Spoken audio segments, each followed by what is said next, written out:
Praise lord మీ అందరికీ దేవుడు నమ్మునాం అందరూ బాగున్నారా? ఈ రోజు ఉదయకాల సమయంలో దేవుడు మనతో మాట్లాడుతున్న మాట చూడండి. దీని ఒక వాక్యాన్ని మనం ధ్యానం చేద్దాం. సామెతల గ్రంథం 28వ అధ్యాయం 8వ వచనం మనం చూడగలిగితే, యథార్థవంతులు రక్షించబడును అని రాయబడి ఉంది.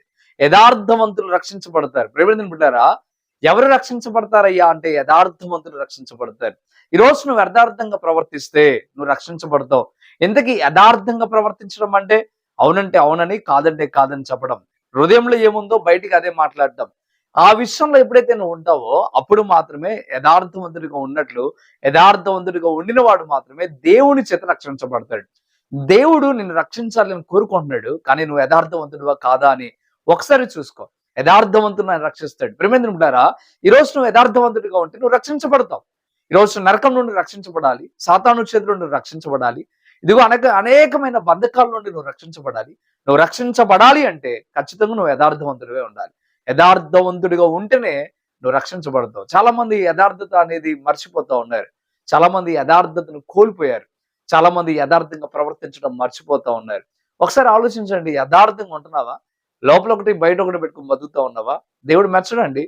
దేవుడు ఎప్పుడు మెచ్చుతాడయ్యా అంటే ఎవరైతే హృదయపూర్వకంగా నిజం పలుకుతాడో వాడినే మెచ్చుతాడు.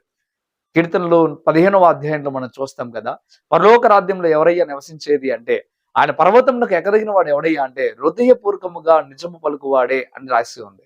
యథార్థవంతుడు ఏం చేస్తాడంటే నష్టం కలిగిన మాట తప్పడు అని రాయబడి ఉంది. ఈ రోజున యథార్థవంతుడిగా ప్రవర్తించేవారు ఎంతమంది ఉన్నారు? ఈ రోజు నీ జీవితంలో అనుకోకుండా నష్టం వచ్చినా నీ యథార్థతను బట్టి నువ్వు దాన్ని కూడా లెక్క చేయకూడదు. నువ్వు ఎప్పుడైతే యథార్థంగా ప్రవర్తిస్తావో దేవుడు మెచ్చుకుంటాడు నిన్ను.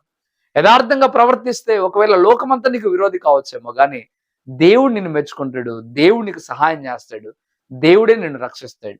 ఈ దినమున యథార్థంగా ఉండడం ఎంత ప్రాధాన్యమో ఒకసారి తెలుసుకో. యథార్థంగా ఉన్న వారిని దేవుడు ఆశీర్వదించాడండి. యోబు యథార్థవంతుడు అంటే బైబిల్లో రాయబడింది. యోబు జీవితంలో ఎంత యథార్థంగా ఉన్నాడంటే అంత యథార్థంగా ఉన్నాడు. దేవుని సన్నిధిలో యథార్థంగా ఉన్నాడు, అందరి ఎడల యథార్థంగా ఉన్నాడు. అందువల్ల యోబు దీవించబడ్డాడు, ఆస్వాదించబడ్డాడు, అంతేకాక రక్షించబడ్డాడు. ఈ దినాన మనం కూడా యథార్థవంతులుగా మనం ఉందాం. దేవుడు మనల్ని దీవిస్తాడు, మనల్ని రక్షించడానికి ఆయన సిద్ధంగా ఉన్నాడు. యథార్థవంతుల కొరకు ఆయన ఎదురు చూస్తా ఉన్నాడు. అట్టి గుంపులో మనం ముందుము కాక. ఆమేన్. ప్రార్థన చేద్దాం. పరిశుద్ధుడా, గొప్ప దేవుడా, మీకు లెక్కలేని స్తోత్రం. నిజమే ప్రభువా, యథార్థవంతుడిగా ఉండడం ఎంత ప్రాధాన్యమో అయ్యా మీరు కొన్ని విషయాలు తెలియజేశారు. రేపు పరలోక రాజ్యంలో ప్రవేశించాలి అన్న యథార్థత ఎంతో అవసరం ప్రభువా. ఈ లోకంలో మీరు మమ్మల్ని ఆశీర్వదించాలి అన్న యథార్థత ఎంతో అవసరమని మాకు తేటగా ఈ ఉదయకాల సమయంలో తెలియజేశారు ప్రభా. విన్న ప్రతి బిడ్డలు కూడా హృదయాన్ని మార్చుకొని యథార్థవంతుడిగా ఉండడానికి సహాయం దయచేయండి.